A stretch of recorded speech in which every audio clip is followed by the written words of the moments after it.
Kita sudah bicara tentang iman, kepercayaan, dan kita sudah masuk ke dalam tema yang kelima, definisi apa itu iman.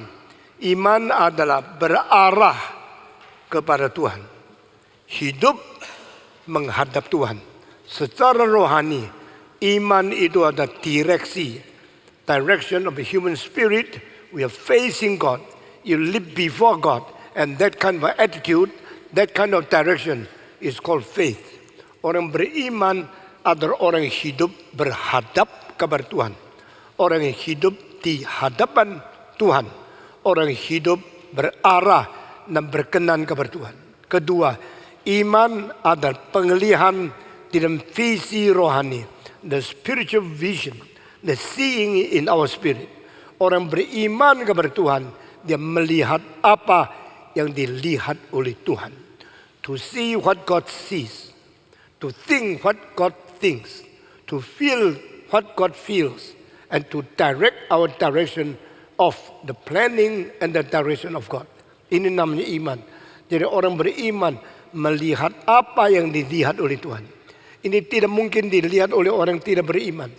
Orang yang tidak beriman, hati rohani mereka, hati di dalam jiwa mereka sudah dibutakan oleh roh atau oleh ilah dari dunia ini. Menurut 2 Korintus pasal 4 ayat 4, orang-orang semacam ini yang tidak beriman, hati mereka, mata rohani mereka sudah dibutakan oleh raja dunia ini. Sehingga mereka tidak mungkin melihat kemuliaan Tuhan. Tapi orang beriman diberikan peranakan baru, diberikan visi baru, diberikan kekuatan berpenglihatan baru. Dan engkau mampu melihat apa yang Tuhan mau engkau melihat secara rohani. Itu adalah iman. Iman adalah sesuatu penglihatan. Iman adalah sesuatu pengertian di dalam pandangan rohanimu. I see what is God's will. Di situ iman bekerja. Dan iman melihat apa yang tidak dilihat oleh orang yang tidak beriman di hadap Tuhan. Saudara-saudara, orang yang hati nuraninya dibungkamkan, dibutakan oleh iblis, maka mereka tidak mengerti dan tidak pernah melihat keindahan-keindahan yang diberikan oleh Tuhan. Kita bersyukur kepada Tuhan saat engkau mata terbuka. Itu dalam bahasa Inggris namanya blink. When you blink and you see, immediately start to understand the will of God, hidupmu mulai berubah. Jika engkau melihat apa yang Tuhan mau engkau lihat, engkau mulai mempunyai penilaian lain sama penilaian sebelumnya. Engkau mulai mengutamakan yang diutamakan oleh Tuhan. Engkau mulai memperhatikan yang diinginkan oleh Tuhan. Dan robalah seluruh hidupmu di dalam pengarahan akan arah hidupmu dan penilaian akan cara engkau anggap penting atau tidak. Dengan demikian seluruh evaluasimu, estimasimu terhadap segala sesuatu mulai dengan standar yang baru. Ini karena penglihatan itu sudah berubah. Mengapa ada orang memperhatikan satu hal sampai mati-matian rela berkorban untuk mengerjakan, mendapatkan, mencapai sesuatu yang orang lain sama lihat tidak penting. Orang lain rasa tidak perlu. Tapi bagi dia tidak boleh tidak ada. Itu satu hal yang harus ada. Harus dicapai. Karena dia melihat nilai yang tidak dilihat oleh orang lain. Barang siapa melihat apa secara rohani, mengakibatkan kerja apa secara jasmani. Kalau hatimu melihat sesuatu hal yang penting sekali yang tidak dilihat oleh orang lain, maka engkau berani terjun, engkau berani berkorban, berani berinvestasi tenagamu, waktumu, uangmu, bakatmu, perasaan hatimu untuk sesuatu yang engkau sudah lihat dan engkau berani bayar harga investasi karena engkau melihat nilai dan melihat kemungkinan mendapatkan laba melalui investasi itu. Ini berbeda sekali. Orang Kristen justru melihat apa yang tidak dilihat oleh orang yang tidak beriman. Orang Kristen justru melihat apa yang diarahkan dari mata dia oleh rohani menuju suatu fokus yang ditetapkan oleh Tuhan. Itu semua manusia yang sudah percaya kepada Tuhan, yang mempunyai cara penilaian yang sama sekali berbeda dengan orang yang tidak beriman. Sehingga mereka tidak akan lagi buang waktunya, buang hidupnya, memboroskan segala kegiatan diri kepada hal yang tidak bernilai. Yang bernilai menarik dia, yang bernilai mengalihkan dia punya konsentrasi, investasi, dan segala mental dan segala direksi dia kepada yang ditentukan oleh Tuhan. Ini namanya iman. Ketiga, iman selain berarah kepada Tuhan, selain melihat apa yang Tuhan suruh kita lihat, iman bersandar kepada Tuhan. Kita mengetahui segala sesuatu yang kita andalkan dunia tidak ada dasar. Segala sesuatu yang kita bersandar tidak mempunyai pangkalan. Itu sebab kita berarah kepada Tuhan dan menyandarkan seluruh hidup kita kepada Dia yang tidak bergoncang. Jika dunia ini segala sesuatu bergoncang, di dalam dunia ini yang berandal kepada dunia akan ikut bergoncang. Seorang anggota kita di Singapura, dia beli sebidang tanah di Palu, dan bangun satu gudang yang besar di Palu. Baru sepeda motor yang dijual, dibeli dari luar negeri, ditaruh di dalam gudang itu, isi penuh barangnya. Lalu dikunci baik-baik. Palu mempunyai gudang yang besar yang dimiliki oleh orang Kristen, anggota kita ya di Singapura. Lalu dari Singapura kadang-kadang dia terbang ke Jakarta, terbang ke Palu. Sesuai itu dia pergi usaha selesai, kembali Jakarta, terbang ke Singapura. Satu kali dia terbang dari Singapura ke Jakarta. Dari Jakarta ganti pesawat sampai di Palu. Sampai di tempat gudangnya dia melihat tidak ada. Jalannya betul, tanahnya masih seperti biasa. Tapi gudangnya hilang. Gudang yang begitu besar kok bisa hilang. Dalamnya ton-ton barangnya. Sekarang bukan saja barangnya hilang, gudangnya hilang. Gudangnya tidak ada. Lalu dia tanya, mereka mengatakan baru 2 hari yang lalu karena tsunami daerah ini goyang. Sudah goyang, tanah itu pecah, gudangmu ditelan habis di dalam tanah. Lalu tanah itu kembali bersatu lagi dan gudangmu ada di bawah tanah. Dia mengetahui, memang dia tahu Palu terjadi tsunami, terjadi gempa bumi yang sangat dahsyat, lebih dari 7,5 skala Richter. Tapi dia tidak sangka yang terjadi justru menghilangkan gudang dia. Dia berdiri di situ, cuma bisa menangis, cuma bisa mengeluh. Dan dia mengetahui gudangnya no more, tidak ada lagi di situ. Karena apa? Karena gudangnya dibangun di atas tanah yang bisa goncang, bisa ditelan oleh tsunami. Saudara, ini cuma satu contoh yang kecil sekali. Kalau saya berdiri satu tempat, yang saya berdiri itu fondasinya kuat tidak. Kenapakah 2 kota di seluruh dunia, cuma 2 kota hampir tidak tergoncang sama seluruh gempa bumi yang mungkin terjadi. Dan berani manusia bangun rumah setinggi mungkin di atas kota ini. Satu, kota Manhattan, New York. Kedua, kota Hong Kong di Canton Province. Hong Kong sama Manhattan adalah 2 kota yang seluruh fondasinya granit. Seluruh New York bawahnya granit. Granitnya panjang puluh kilometer. Dan granit kerasnya tidak sekeras berlian, tapi jauh lebih keras daripada batu karang apapun. Ini adalah barang yang paling keras selain berlian di dalam dunia ini. Tuhan menciptakan granit yang lebih keras 3 kali daripada yang disebut itu batu marmer.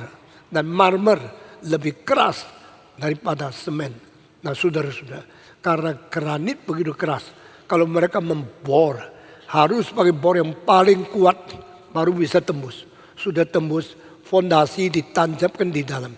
Sesudah itu meskipun fondasinya tidak terlalu dalam, tapi di atas bangun rumah 50 susun, tidak usah takut.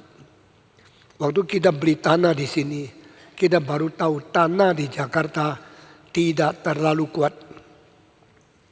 Di bawah tanah permukaan Jakarta Pusat ini 1,5 meter turun, langsung air. Itu sebab kalau mau tanam fondasi di tanah seperti di sini, di daerah Bungur, daerah Semi, 1,5 meter bawahnya air semua. Maka mesti turunkan kita punya itu fondasi lebih dalam lagi. Lalu di tanah di tempat Kemayoran ini fondasinya lebih dari 15 meter. 15 meter tingginya seperti 5 susun rumah. Nah saudara-saudara, gereja ini atapnya lebih tinggi daripada dataran permukaan dari jalan 37 meter. Nah saudara-saudara, bukan saja demikian. Di atas atap ini masih ada dom yang 15 meter 24 cm, 5 susun lagi. Jadi di sini lebih 40 meter di atas permukaan. Ditambah lagi menara di atas salib 66 meter. Sama dengan 22 susun rumah. Salib yang berada di depan ini tingginya rumah 20 susun. Lebih tinggi dari hotel Indonesia yang berada di Tamrin. 66 meter itu puncaknya daripada salib. Nah sehingga waktu kita mau tanam fondasi 1,5 meter sudah air, tidak mungkin. Mesti tanam terus lebih dari 15 meter. Baru kena batu yang agak keras. Itu namanya fondasi. Lalu fondasi kalau sendiri goncang, bangunan itu hilang. Waktu kita masukkan itu sesuatu kayu, beton yang panjang masuk. Begitu masuk 5 meter, dia menjadi berarah lain, lalu hilang.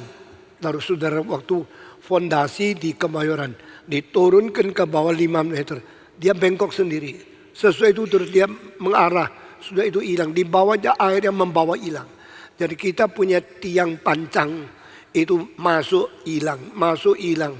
Akhirnya sampai 15 meter kemudian baru kena batu yang keras, baru pasang satu. Akhirnya bikin lagi. Seluruh tanah di Kemayoran ini, tempat engkau sekarang duduk, bawahnya ada tiang pancang 1.530 lebih. Dan setiap tiang panjangnya lebih dari 15 meter. Berarti masuk ke bawah tanah kira tinggi 5 susun baru kena batunya. Tapi waktu kita mau bikin rumah yang 24 susun di sana, pemancang itu lebih panjang, lebih dalam lagi. Dan tak tahu mesti berapa meter baru sampai batu. Akhirnya bagian situ lebih 30 meter. Setelah sampai ke ada satu batu yang keras sekali di bawah. Mancap ke dalam granit di bawah. Baru disebut inilah boleh bangun rumah yang tinggi di sebelah. Jadi daerah sini paling tinggi 40 meter. Dari situ di situ 117 meter sampai tempat helikopter. Nah saudara-saudara, ini cara bangunan. Engkau yang tidak tahu pokoknya masuk dalam, duduk, sudah cukup. Tidak. Kalau engkau duduk di sini, saya yang desain. Saya harus kerja sama-sama orang sipil yang mengerti betul-betul. Supaya kita tahu di atas ini 4.000 orang. Di bawah ini ada beton. Di bawah beton ada aula John Calvin. Di aula John Calvin harus bisa menampung 1.800 orang. Sesuai 1.800 orang di atas itu. Bawahnya mesti ada fondasi untuk bisa parkir 650 mobil. Setelah 650 mobil, bawah mesti ada beton yang bisa menunjang bangunan atas, tengah, bawah, dan parkir. Satu susun. Dan tiang dari bawah sampai atas, dari atas sampai pinggir, dari pinggir sampai atas, itu tidak boleh berubah tempat. Kalau tiang begini, pindah sini, akan tidak kuat, akan roboh semua. Yang paling kuat dari atas sampai bawah satu. Nah ini tidak gampang. Karena gereja ini dibangun dengan bentuk putar-putar, bundar-bundar. Di taman situ caranya bundar begini. Dibangunin cara bundarnya begini. Dan pertemuan antar bundar gini, sebundar gini, titik tengahnya mesti ada tiang besar sekali. Sehingga ini semua dihitung. Dari bawah sampai paling atas. Paling sulit adalah tiang di bawah tempat parkir. Harus terus sampai tiang di atas 24, 25 susun di sana. Jadi itu yang tidak bisa sampai di sini, pindah tempat, sampai di bawah, pindah tempat lagi. Itu tidak kuat. Mesti dari paling bawah, di bawah parkir, sampai paling atap 25 susun. Tiangnya lurus. Nah ini perhitungan susah sekali. Dan kita dengan susah payah menghitung sampai sungguh-sungguh bertanggung jawab. Sehingga sudah 8 tahun, tidak ada retaknya satu tiang dan tidak robohnya satu tembok. Meskipun selama 8 tahun setengah sesudah gedung ini jadi, berapa gempa bumi? 1 kali sampai 6,2 skala Richter, tapi tetap tidak ada yang retak. Kita bersyukur kepada Tuhan. Karena waktu membangun gedung ini harus dihitung dengan sangat tuntas. Kita panggil orang hitung yang terkemuka di seluruh Indonesia. Pak Lo, dan orang ini sangat bertanggung jawab. Dia hitung setiap tiang di pinggir ini sampai di atas baru tutup dom. Dom yang ribuan ton menutup dom di sini. Itu harus ditunjang di atas tiang-tiang pinggir ini. Dan setiap tiang paling sedikit bisa menanggung 120 ton. Waktu satu-satu diuji, yang sebelah sini bisa 150 ton. Yang sebelah sana bisa lebih 200 ton. Lalu dianggap gedung ini cukup kuat untuk menahan skala Richter sampai skala ke-7 untuk 100 tahun. Jadi saudara boleh aman kebaktian di sini. Tidak usah takut setelah paktian sini ada gempa bumi, gereja amblas ditelan. Tidak mungkin. Karena kita menghitung dengan baik-baik. Bertanggung jawab di hadapan Tuhan. Karena terlalu berat. Saudara hanya pelat pertama disusun paling bawah sebelum mobil masuk. Mobilmu parkir di bawah. Di atas mobil ada Calvin. Di atas Calvin ada sekolah minggu. Di atas sekolah minggu ada katedral. Di atas katedral ada dom. Di atas depan situ ada menara daripada salib. Ini semua ribuan ton. Begitu berat. Kenapa tidak jatuh? Karena bawah bisa diandalkan. Nah saya mau tanya. Iman kita bersandar kepada siapa? Iman kita ditanam di atas dasar apa? Jika berdasarnya adalah Yesus Kristus yang tidak berubah, maka barang siapa yang bersandar kepada Kristus yang tidak berubah, imannya ikut tidak berubah. Itu sebab pertama arah kepada Tuhan, kedua melihat yang dilihat oleh Tuhan, ketiga bersandar kepada dasar kekuatan Tuhan yang tidak ambruk dan sendiri bisa diandalkan. Jikalau kita berada di atas sesuatu dasis yang sendirinya bergoncang, maka iman kita itu menakutkan. Tapi kalau kita ditanam di atas basis yang sendiri tidak bergoncang, iman kita akan teguh untuk selama-lamanya. To trust in God, ini penting sekali. Dan trust and understand and obey compose the meaning of faith in totality. Bersandar, mengerti, dan akhirnya berjalan di dalam kehendak Tuhan.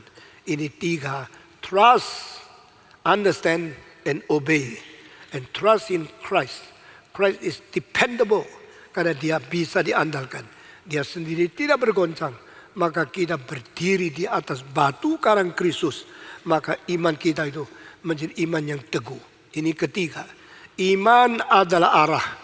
Iman adalah penglihatan. Iman adalah sandaran. Sesudah itu kita mengatakan iman adalah peristirahatan.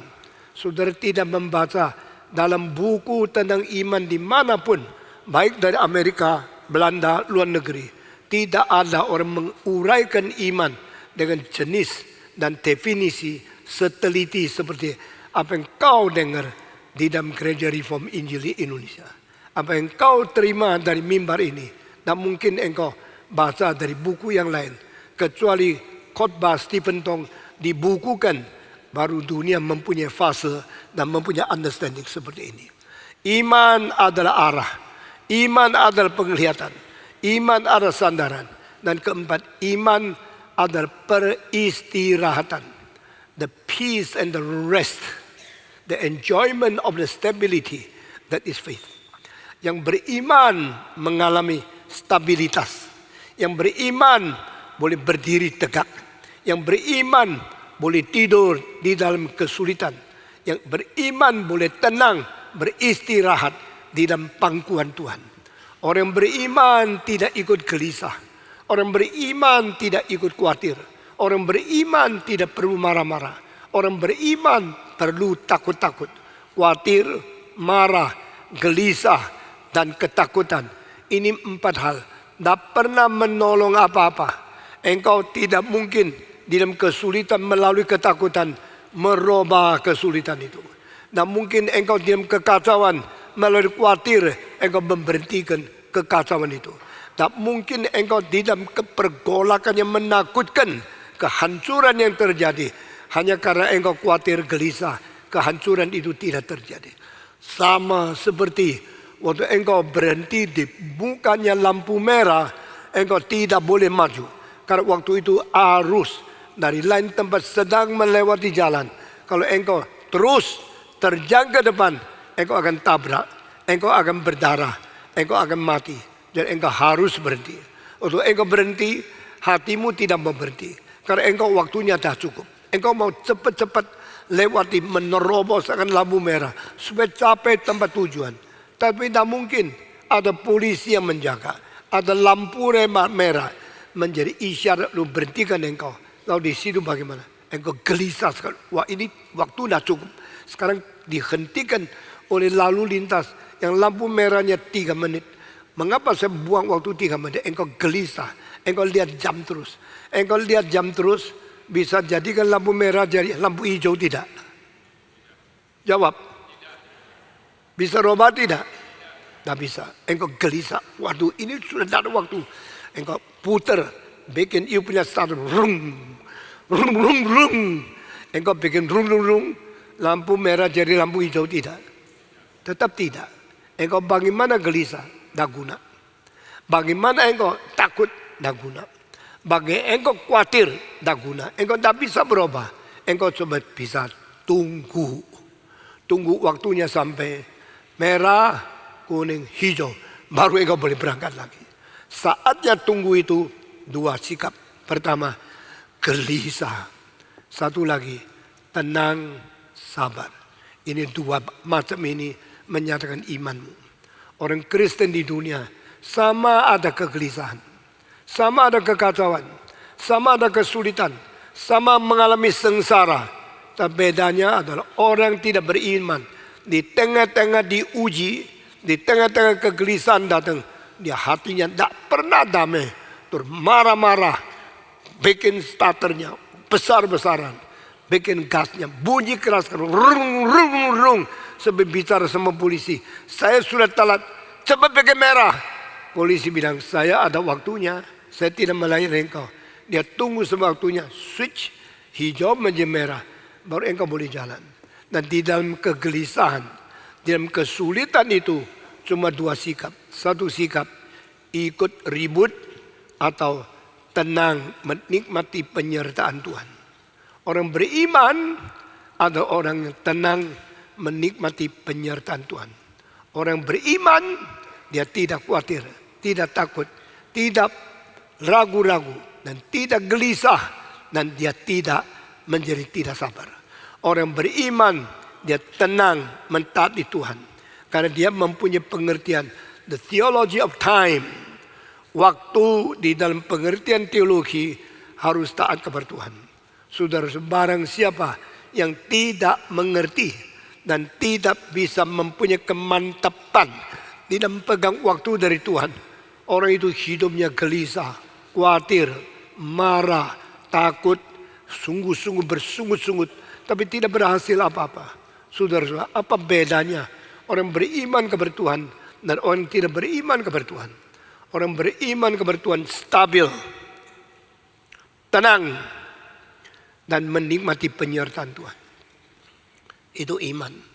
Orang tidak beriman, ikut orang dunia, gelisah, khawatir, cepat-cepat mau pakai cara sendiri, ikut jalan sendiri, tidak taat kepada Tuhan. Are you following your own way? Are you following your own will? Following your own lust? Mengikut nafsumu sendiri, mengikut kemauanmu sendiri, mengikut arahmu sendiri, dan tidak mentunggu waktu dari Tuhan. Saudara, engkau boleh lebih cepat, engkau kira engkau menolong Tuhan, padahal engkau merusak pekerjaan Tuhan.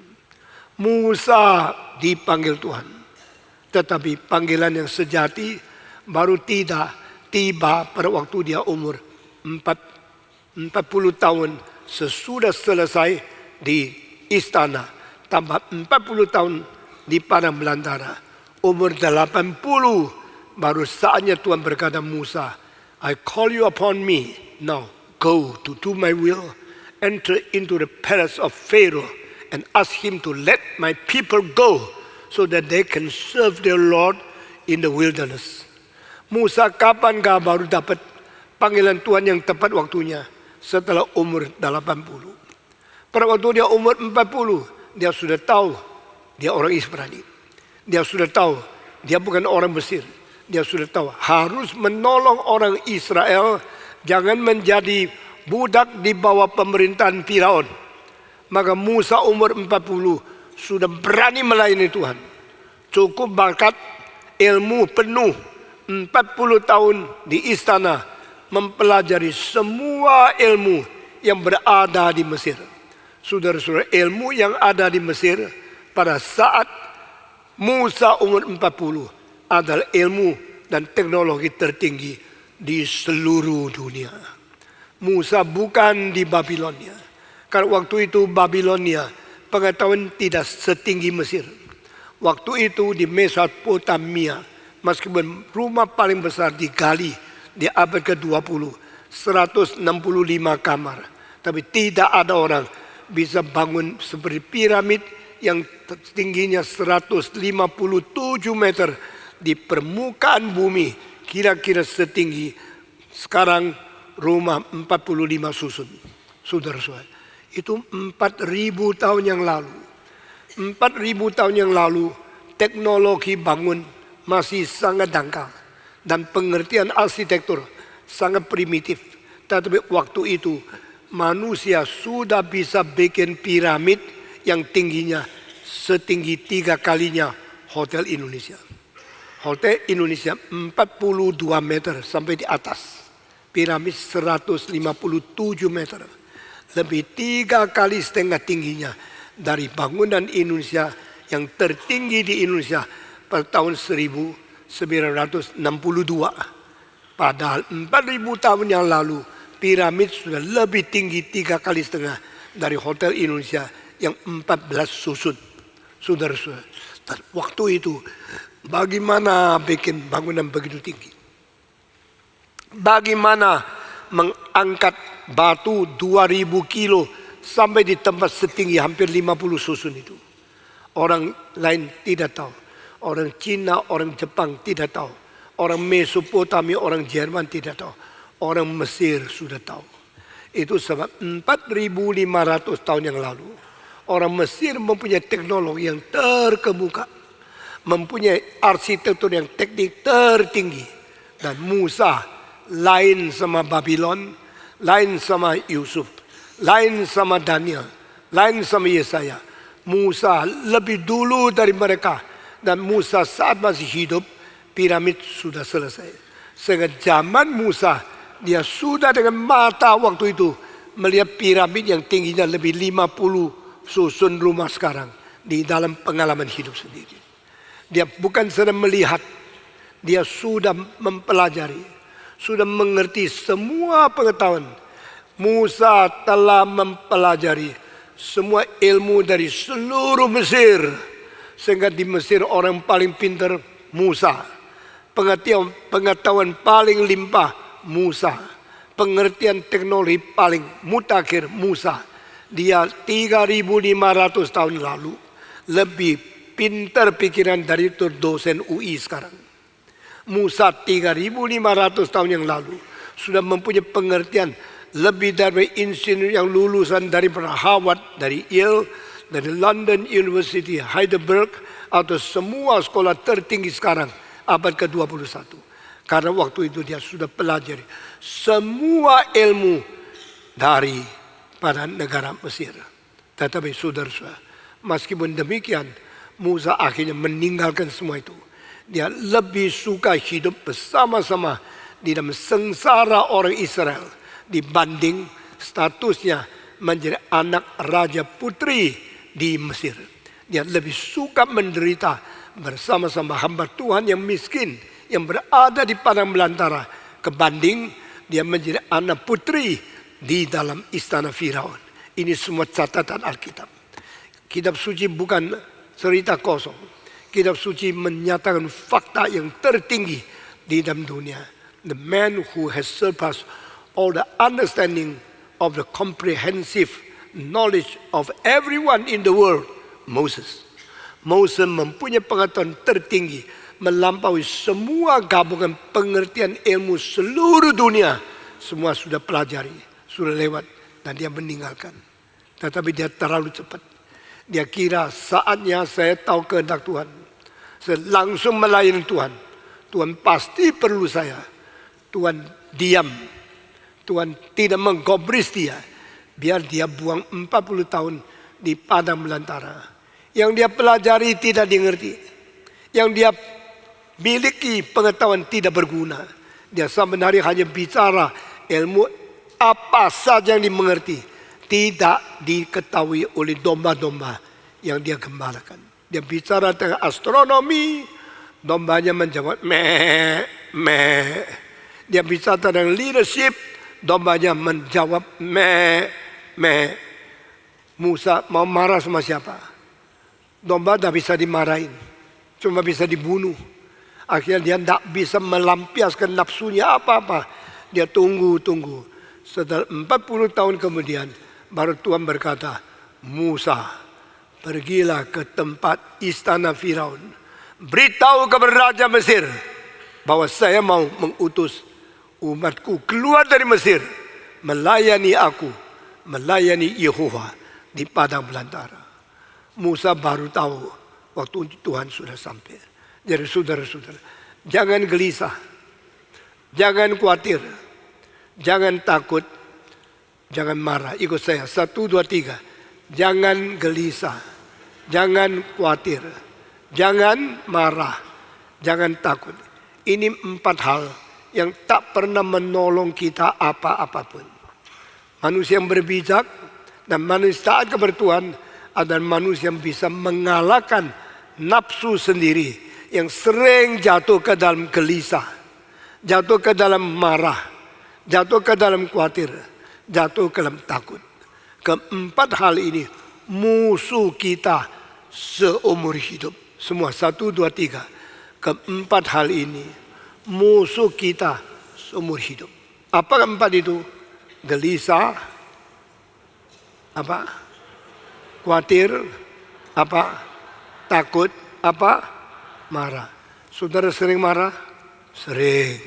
Coba dicatat satu hari marah berapa kali. Itu tidak bikin engkau umur panjang. Bikin engkau lebih cepat mati, saudara-saudara. Marah bikin lebih cepat mati. 1, 2, 3. Loh, kok hilang? Sekali lagi, 1, 2, 3. Marah bikin lebih cepat mati. Ingat kalimat ini ya. Jangan kira engkau marah terus selesai. Dah selesai. Persoalannya sama. Tenang kusut, tetap kusut. Jangan karena engkau marah terus benangnya loncat-loncat sendiri dan bagus. Tak mungkin. Marah tidak membereskan. Khawatir tidak membereskan. Gelisah tidak membereskan. Sungut-sungut tidak membereskan. Marah, khawatir, takut, gelisah. Tak pernah menolong apa-apa. Kalau begini bagaimana? Saya tidak bisa nak marah. Memang sifat lu suka marah kok. Memang bakatmu bakat marah. Tapi Tuhan mengatakan, bukan andal bakatmu, bukan sesuai nafsumu, tapi tenanglah di hadapku. Be still ye, you should know that I am God. Allah berkata, karena aku ada Allah. Itu sebab harus engkau belajar berhenti di hadapan saya. Itu nama iman. Jadi waktu kita bicara iman, semua pakai istilah aktif. Sekarang sampai istilah pasif. Faith is peace, is stable, is doing nothing before God. Itu namanya iman. Iman bukan mati-matian kerja sesuatu, menyerahkan imanmu. Terbalik, iman adalah sama sekali berhenti. Sama sekali tidak bekerja apa-apa. Hanya menikmati ketenangan karena Tuhan sedang berada di tengah-tengah engkau. Be still you before me. You should know I am your God. Because I am your God, now I'm working according to my will. Now stop your struggle. Stop your worry. Stop your afraid. Stop your frightening. Stop your work. Berhenti dari khawatirmu. Berhenti dari usahamu. Berhenti daripada takutmu, marahmu, gelisahmu. Sama sekali doing nothing. Dan tenang-tenang menikmati penyertaan Tuhan. Karena Tuhan berkata, I am here. I am your God. You should be still before me. Engkau harus berhenti di bawah saya. Pada waktu kita berhenti karena mengetahui Tuhan yang bekerja sedang berada di sini. Kita berhenti karena mengetahui Tuhan sedang melayani kita. Dan kita diperintahkan Tuhan, be still before me, ye people. Because you should know I am God. Ketahuilah olehmu, aku adalah Allah. 2 minggu yang lalu saya sudah berkata, jangan lupa Tuhan minta perintahkan Musa berbicara kepada orang Yahudi. Berhenti bersungut-sungut, berhenti bermarah-marah kepada saya, berhenti kritik penghakiman terhadap Tuhanmu. Sekarang tenanglah dan ketahui engkau tidak perlu ribut, engkau tidak perlu gelisah. Engkau tidak perlu khawatir, tidak perlu takut, tidak perlu marah. Tidak perlu marah-marah sama saya. Tenanglah di hadapanku. Engkau tidak bisa. Aku dengar suara gemuruh daripada semua tentara dari Mesir yang sedang mengejar kami. Kami sekarang sudah dikejar sampai di tepi sungai Kolsum. Di depan sungai yang besar. Tidak ada jembatan. Di pinggir kanan kiri gunung yang tinggi, tidak jalan keluar. Di belakang tentara Mesir yang sedang mengusir, kita sudah didesak sampai di tempat depan cuma laut. Kecuali kami loncat bunuh diri, tidak ada jalan keluar. There's no way out. In our front, there's a great sea. Besides us, in left and in right, there are cliffs. There are high mountains. No way out for us. Di belakang kita ada chasing chariots daripada Pharaoh and the army of the Egypt people. Pada saat itu, engkau dengar apa? Aku dengar gemuruh. Aku dengar kereta yang besar. Aku dengar suara kuda dan suara roda daripada kereta Mesir. Lalu Tuhan berkata, bagaimana saya menghibur hambamu? Bagaimana saya memimpin akan tentaramu? Bagaimana saya memberikan kekuatan kepada anak-anakmu?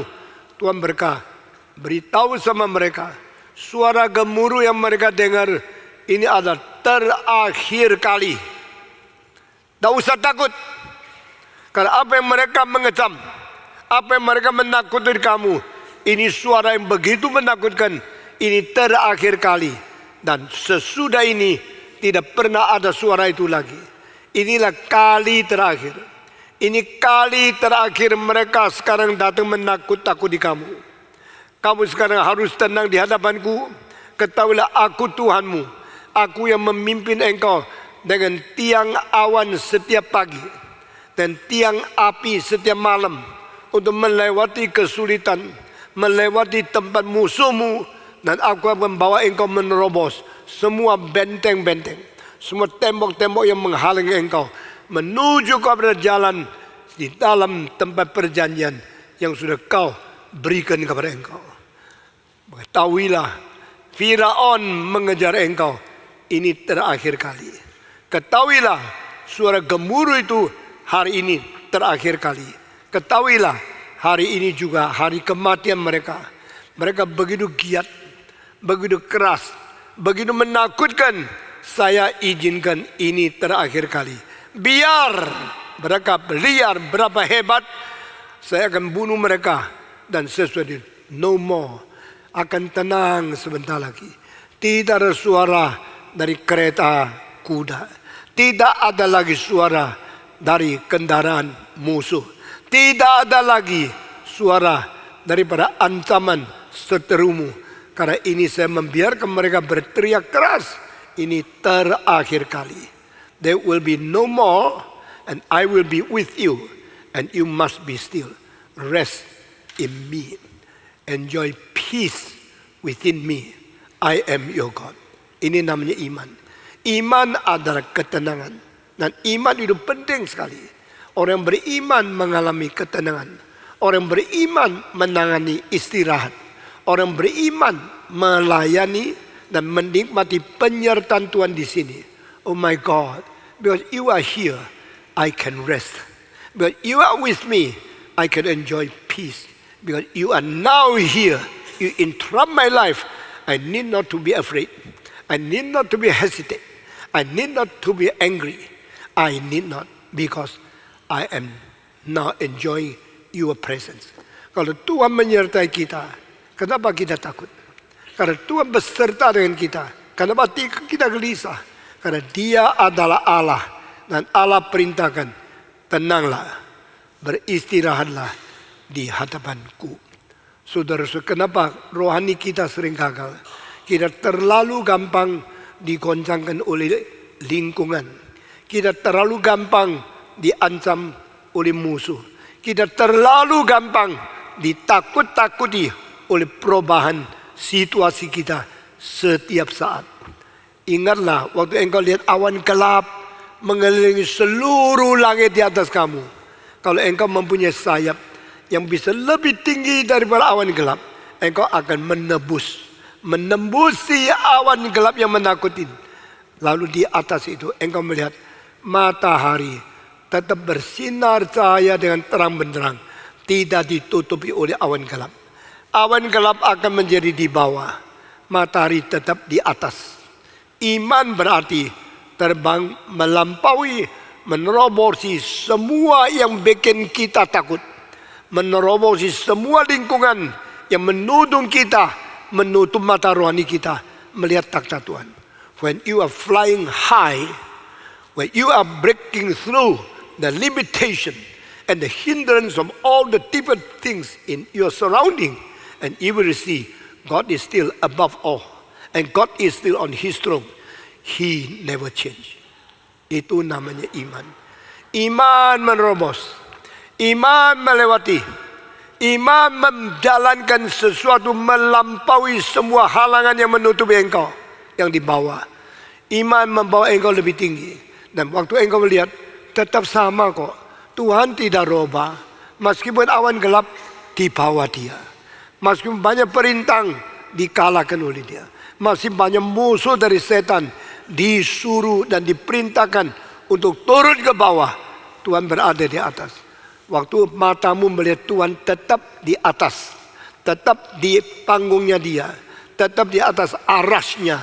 Dan Dia mengatakan, now I know you are God. You are sitting upon the throne, which is higher than all the hindrances, higher than all the obstacles, higher than all the opposition of the enemy. That you are sitting on your own throne, which is the supreme throne, which is the highest throne. I believe in you, I praise you, I now trust in you, I enjoy peace. Itu namanya ketenangan di hadapan Tuhan. Sama seperti orang bayi, pinggirnya semua peperangan, di tengah-tengah meriam-meriam dan asap-asap peperangan yang begitu tebal, anak itu tidur di pangkuan ibunya. Dia mengetahui meskipun bagaimana dunia bahaya, tempat paling aman adalah di pangkuan ibuku. When you are sleeping in the bosom of God and you are sleeping in the hand of Christ, you enjoy peace, enjoy faith. Yang disebut iman itu penikmatan, kesejahteraan, dan sentosa perdamaian di dalam pimpinan Tuhan yang sudah mengalahkan dunia. Di dalam dunia ini engkau ada sengsara, tetapi di dalam diriku engkau ada sejahtera. Yohanes pasal 16 ayat 33, Yesus berkata ke murid-muridnya, di dalam dunia ini engkau banyak sengsara, tapi di dalam diriku engkau ada perdamaian, karena aku sudah mengalahkan dunia ini. Because I have conquered the world already. I overcome this world. Aku sudah mengalahkan dunia ini. Itu sebab yang percaya kepadaku, dengar, di dalam dunia engkau banyak sengsara, tapi di dalam diriku engkau ada perdamaian, karena aku sudah mengalahkan dunia. Saudara, sudah tahu apa itu iman? Waktu kita bicara iman, kita bukan bicara teori. Teori iman boleh dipelajari di SCT. Kan mereka belajar iman kepercayaan ada gini. Tapi itu adalah mempelajari sesuatu kesimpulan yang dimengerti oleh sejarah. Orang beli buku sejarah sama buku surat pagar setiap hari, lain sekali. Adakah orang di pinggir jalan mau cari surat kabar yang sudah lewat 2 bulan? Tidak ada. Dia mau yang hari ini. Hari ini Jokowi surveinya bagaimana? Hari ini Prabowo mungkin menang atau tidak. Saya mau tahu apa yang terjadi hari ini. Itu nama news. News ada NIU tambah S. Karena saben hari ada new. New-nya banyak jadi news. Everything new. Everything today. Everything concerning relationship between my situation in this world and my situation within my heart. Apa yang menjadi situasiku hari ini dengan situasiku hari ini di dunia. Saya mau tahu relasinya. Mas saya baca surat kabar. Tidak ada orang mau baca surat kabar yang sudah lewat 2 bulan, 2 minggu. Karena itu sejarah yang belum menjadi hal yang penting. Tapi kalau sudah menjadi pelajaran yang memberikan kepada manusia satu pengajaran, sehingga kita boleh pakai untuk menjadi sesuatu kewaspadaan menghadapi kesulitan yang mungkin terjadi pada hari besok. Itu namanya sejarah. Sejarah bukan kabar, dan kabar setiap hari bukan sejarah. Orang mau tahu kabar hari ini, mereka taruh sejarah di dalam istana, di dalam perpustakaan, di dalam rumah sendiri, atau di dalam gudang-gudang. Itu namanya perpustakaan. Sejarah-sejarah di gudang itu dipelajari untuk bijaksananya. Tapi tidak guna untuk mengerti situasi saya sekarang bagaimana. Yang bikin saya boleh mengerti situasi sekarang itu adalah surat kabar setiap hari. Demikian iman dibagi 2 macam. Iman yang baku, iman yang setiap zaman harus dipelihara. Itu namanya konfesi teologia. Itu dipelajari di STT. Ini dipelajari di dalam buku. Itu dipelajari di perpustakaan. Tetapi iman macam kedua ada iman yang lincah, yang saben hari dipakai untuk mengetahui pimpinan Tuhan untuk saya sekarang ini apa.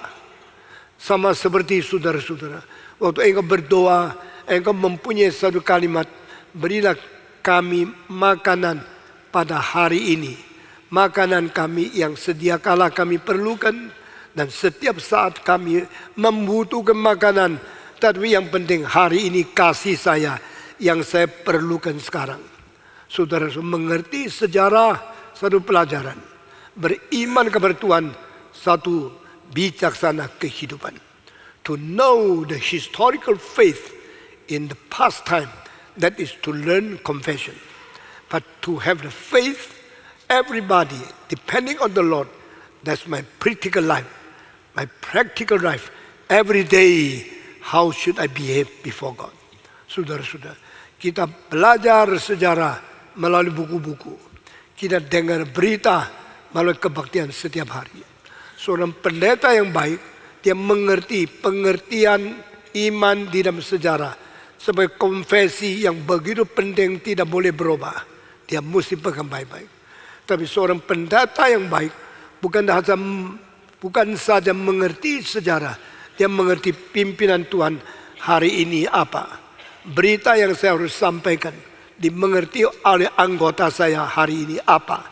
Setelah mereka dengar khotbah saya hari ini, mereka bagaimana menerapkan iman sehari-hari bersandar kepada Tuhan yang tidak melawan iman konfesi di dalam ribuan tahun. Nah, saudara di sini menggabungkan the eternal faith in confession and the daily life in our dependent of God. Engkau saban hari bersandar kepada Tuhan, ini perlu iman yang segar. Iman memerlukan sesuatu pengertian konfesi yang lama, iman yang teguh di dalam sejarah. Dua-dua digabungkan, baru engkau menjadi orang Kristen yang baik. Jadi engkau sepanjang tahun belajar konfesi, belajar teologi reform Injili, belajar bagaimana nenek moyang kita teguh di dalam percaya kepada Tuhan melalui konfesi dan kepercayaan yang sudah lewat. Cukup tidak? Tidak. Setelah engkau mempunyai konfesi dalam sejarah, engkau masih memerlukan satu iman kepercayaan yang hidup berkekinian sekarang untuk bagaimana menjadi kunci. Itu seiman. Hal kelima adalah kunci. Iman adalah memegang satu kunci untuk membuka gudang Tuhan.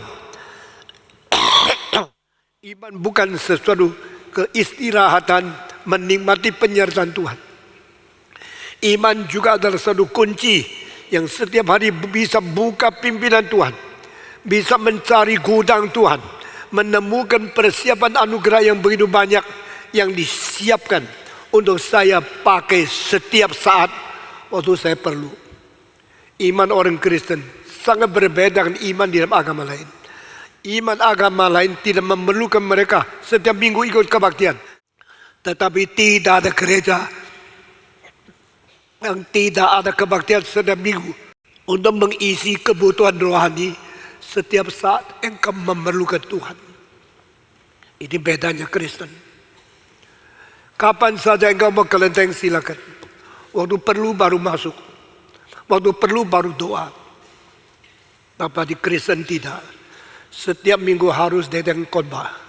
Setiap minggu harus mendengar uraian pengertian firman Tuhan. Bukan saja mengerti doktrin-doktrin di dalam sejarah. Mengerti imanku hari ini perlu apa minta sama Tuhan. Dengan berita. Berita itu baru. Pengajaran sejarah itu lama. Berita itu hidup. Pengertian sejarah itu statis. Apa yang saya pelajari dari doktrin-doktrin di dalam sejarah itu kapan saja masuk sekolah teologi enggak dapat. Tapi ya, saben hari bersandar kepada Tuhan. Saben minggu dengan berita yang segar dari Tuhan, menghidupkan, memperbarui imanku bersandar kepada Tuhan. Saya sangat memerlukan. Satu minggu tidak ikut kebaktian, ada berita yang paling berkekinian yang engkau tidak ngerti. Satu minggu engkau tidak datang di kebaktian, engkau tidak dapat kekuatan yang baru untuk menghadapi peperangan setiap saat yang berbeda. Alkitab Ibrani mengatakan kita datang kepada Tuhan, kita mendapatkan pertolongan untuk setiap waktu. Apa artinya pertolongan oleh setiap waktu? Anytime when I need, God supply me. If I can open the storage of God, I can derive out of all the promises of God. Saya bisa mengeluarkan, saya bisa menggali, dan saya bisa mendapatkan semua pertolongan, persiapan di dalam gudang Tuhan yang sudah disediakan bagi aku untuk sekarang. Di situ hidup imanku, hidup yang satu, hidup iman yang segar sekali. You have the fresh faith, the fresh obedience, and the fresh supplement from God. Tuhan mempersiapkan semua dalam kitab suci. Tuhan menjanjikan semua dalam kesetiaannya. Tapi Tuhan memberikan kepada kita kebutuhan setiap saat. Saat engkau perlu, engkau buka pintu. Engkau ambil kunci, buka rahasia. Langsung keindahan, kelimpahan. Janji Tuhan menjadi satu supply untuk engkau setiap hari saat engkau perlu. Yang kau perlukan hari ini lain sama yang kau perlukan kemarin. Yang perlukan hari ini lain dengan keperluan engkau besok malam. Hari ini bukan besok. Kemarin bukan hari ini. Hari ini adalah besoknya kemarin. Hari ini adalah kemarinnya besok. Besok menjadi hari ini. Hari ini akan menjadi besok. Kemarin sampai hari ini ada proses waktu yang engkau tidak bisa paksa. Harus ikuti rotasi bulan, matahari, dan bumi ini di dalam astronomi. Menurut waktunya Tuhan. You cannot change, you cannot push, you cannot delay it. You just can follow the time according to the rule of astronomy. Tuhan menciptakan segala sesuatu ada dalilnya. Engkau tidak bisa bikin lebih cepat. Kalau engkau berak perlu 3 menit, engkau 1 detik keluar semua, tidak guna. Karena itu take time. Engkau kencing perlu 50 detik, engkau cepat-cepat nanti infeksi. Saudara-saudara, Tuhan segala sesuatu ada waktunya. Kencing perlu waktu. Saya kadang-kadang pikir, kenapa berak perlu waktu begitu banyak? Supaya engkau merenungkan apa yang kau kerjakan betul atau tidak. Engkau sudah kerja 1 hari sembarangan kerja. Waktu duduk di situ tunggu berak keluar, mikir tadi salah enggak? Ini betul enggak? Saya harus tidak. Itu pimpinan Tuhan loh. Itu penting sekali. Jangan berak, jangan dipaksa cepat-cepat. Karena itu perlu waktu meditasi. Dirimu beres atau tidak. Saudara, anything take time. Anak kalau mau lahir engkau, saya hari ini nikah, besok jadi ibu. Mana mungkin? Mesti tunggu 9 bulan lebih. Biar dia tulangnya bagaimana bentuk. Pelan-pelan jadi. Baru bisa kuat. Tidak bisa dipaksa. Time dan teologi waktu. Itu satu pelajaran yang penting sekali. Banyak orang pintar sekali. Tapi karena kurang waktu. Hidupnya tidak pernah matang. Banyak pendeta pintar sekali. Bisa belajar teologi.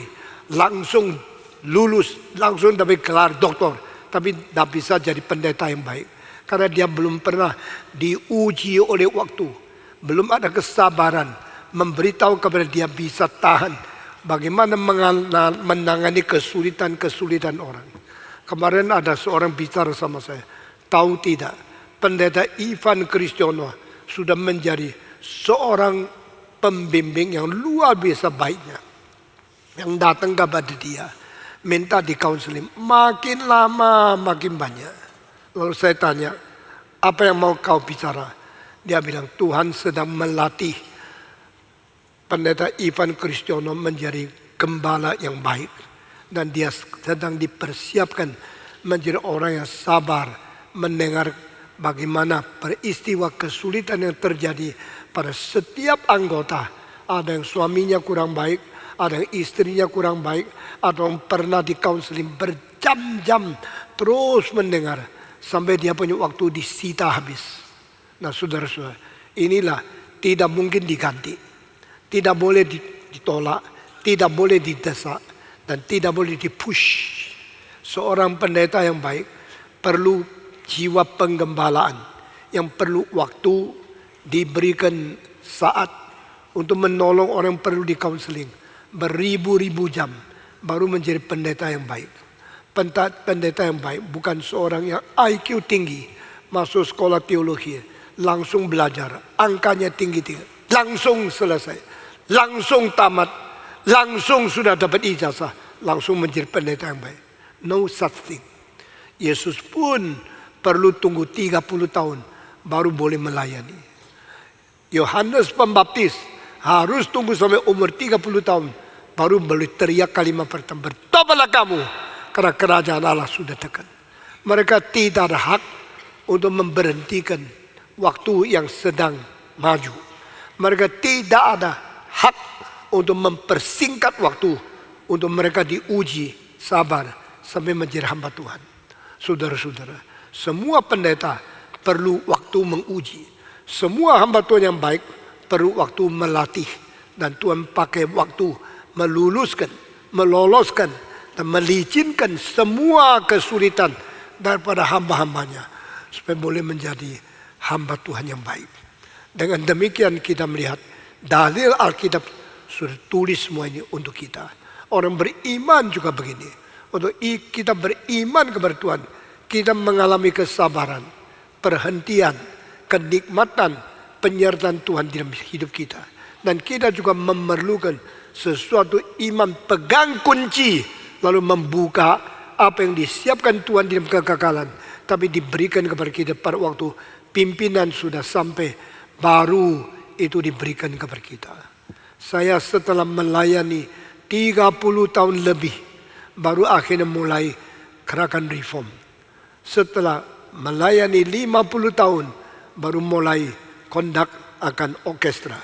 Sebenarnya 66 tahun yang lalu, saya pada waktu umur 16 sudah kondak Mesias. Saudara-saudara, 62 tahun yang lalu saya sudah menjadi pembimbing. Tapi umur hampir 80 baru saya kondak yang besar-besar di dalam Aula Simfonia Jakarta. Ini persiapan yang cukup lama, lebih setengah abad. Karena cara Tuhan adalah seperti ini. Saudara-saudara, kita perlu belajar taat. Kita perlu belajar sabar. Perlu belajar tunggu sampai waktunya Tuhan sudah tiba. Baru kita muncul menjadi orang yang dipakai Tuhan luar biasa. Kita bersyukur kepada Tuhan.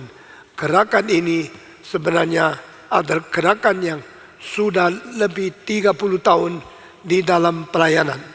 Tapi sudah 60 tahun di dalam persiapan. Sejak saya umur 15, Tuhan sudah mempersiapkan saya untuk mendirikan gerakan reform Injili pada waktu tua. Tetapi setelah sudah hampir 50 tahun, baru kita mulai mendirikan gereja ini, kerjakan dua tugas, memperdalam iman di dalam doktrin reform dan memperkembangkan pelayanan di dalam kegiatan Injili. Ini semua pada waktu saya sudah hampir umur 80, semua dilaksanakan satu persatu. Saudara-saudara, it takes time. Ini perlukan waktu, sehingga waktu kita taat kepada pimpinan Tuhan dan sabar di waktu, kita tak usah marah, tak usah gelisah, tak usah khawatir, tak perlu takut. Tunggu sampai waktunya Tuhan sudah sampai. Waktu Tuhan sudah sampai, nah Tuhan akan memberikan kunci. Engkau langsung akan buka rahasia Tuhan, buka kelimpahan Tuhan, buka gudang Tuhan untuk mendapatkan yang sudah dipersiapkan, yang sudah diperjanjikan dan akan disuplai untuk waktu sekarang. Engkau perlu. Sama seperti surat kabar, ada kabar sekarang. Lain dengan sejarah yang ada kabar dulu. Surat kabar dikumpulkan berpuluh-puluh tahun akan menjadi sebagian daripada sejarah. Dan sejarah dikumpulkan beratus-ratus tahun menjadi kristalisasi bijaksana manusia yang diuji oleh waktu. Demikian manusia yang sudah di hadapan Tuhan diberikan kenikmatan istirahat, diberikan pengertian mengerti kehendak, diberikan penglihatan visi melihat apa yang dilihat oleh Tuhan. Kita berarah, kita melihat, kita bersandar, dan kita menanti akan Dia. Akhirnya kita mendapat sesuatu kesabaran, mendapatkan kunci, mengerti apa kelimpahan yang disediakan Tuhan. Saudara-saudara, what is key? Apa itu kunci? Yaitu alat untuk membuka sesuatu rahasia. Semua pintu tertutup, khususnya terkunci, itu rahasia. Bagaimana membuka pintu, melihat apa yang berada di dalam. Bagaimana membuka pintu, mendapatkan apa yang disiapkan di dalam gudang itu. Kecuali engkau mempunyai key. Dan key yang paling penting bukan key kecil-kecil. Key yang paling penting ada master key. Master key melampaui semua key. Di hotel yang 1000 kamar, yang memegang kamar kunci 1000 biji, dia selain mempunyai 1000 kunci untuk buka setiap kamar, dia harus mempunyai satu kunci yang paling penting. Itu kunci induk. Satu kunci bisa buka semua pintu. Saudara, seorang yang mempunyai iman yang kuat, mempunyai pengertian iman yang sejati, seperti seorang juru kunci yang selain memegang setiap anak kunci yang ada, dia pegang kunci induk yang asli. Satu kunci boleh mengganti 1000 kunci. Nah, orang beriman sungguh kepada Tuhan adalah seperti ini. Engkau dididik setiap minggu dengan khotbah yang begitu panjang lebar, tak habis-habis. Kenapakah khotbah di Gereja Reform Injili Indonesia? Karena kita mau menyalurkan satu master key untuk kamu.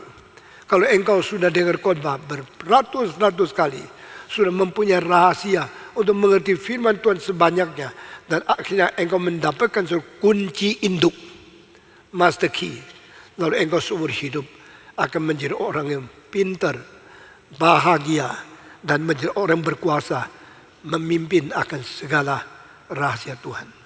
Saudara-saudara, sebagai salah seorang pendeta yang saya harus memberitahu kepada banyak orang mengenai rahasia firman Tuhan di dalam seluruh Alkitab, saya harus mempunyai master key.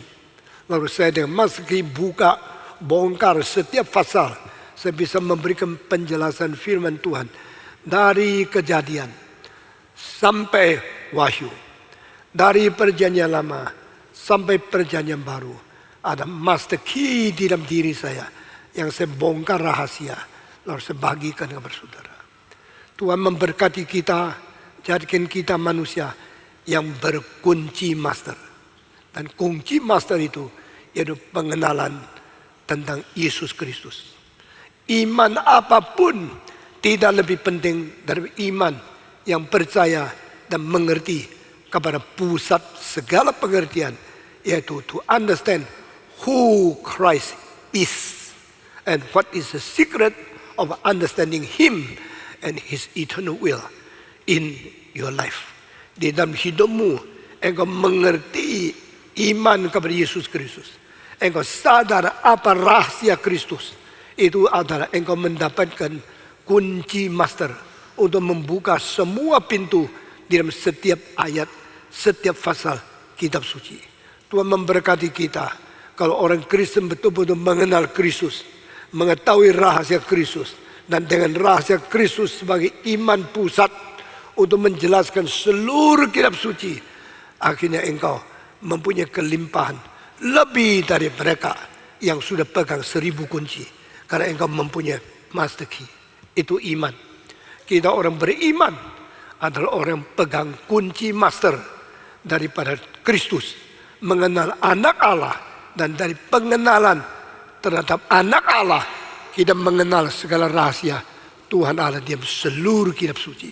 Kira Tuhan memberkati kita. Hari ini saya bicara sampai sini saja. Minggu depan kalau masih ada, saya akan terus berbicara tentang bagaimana menggunakan kunci untuk menikmati kelimpahan perjanjian Allah di dalam seluruh kitab suci. Mari kita berdoa. Bapa di dalam surga, kami berterima kasih. Engkau telah menyimpan rahasia. Engkau telah menjanjikan kelimpahan yang demikian banyak dan begitu limpah untuk kami pakai, tidak pernah habis di dalam seumur hidup kami. Kami akan terus-menerus mengkuras, mengeluarkan, menghabiskan, dan menjelajah. Bahkan kami akan menemukan semua keindahan dan kekayaan Tuhan yang tidak terhingga. Berilah kekuatan kepada kami, berilah ketaatan kepada kami, berilah penglihatan yang jelas kepada kami, sehingga kami boleh menemukan semua kelimpahan di dalam janji Tuhan.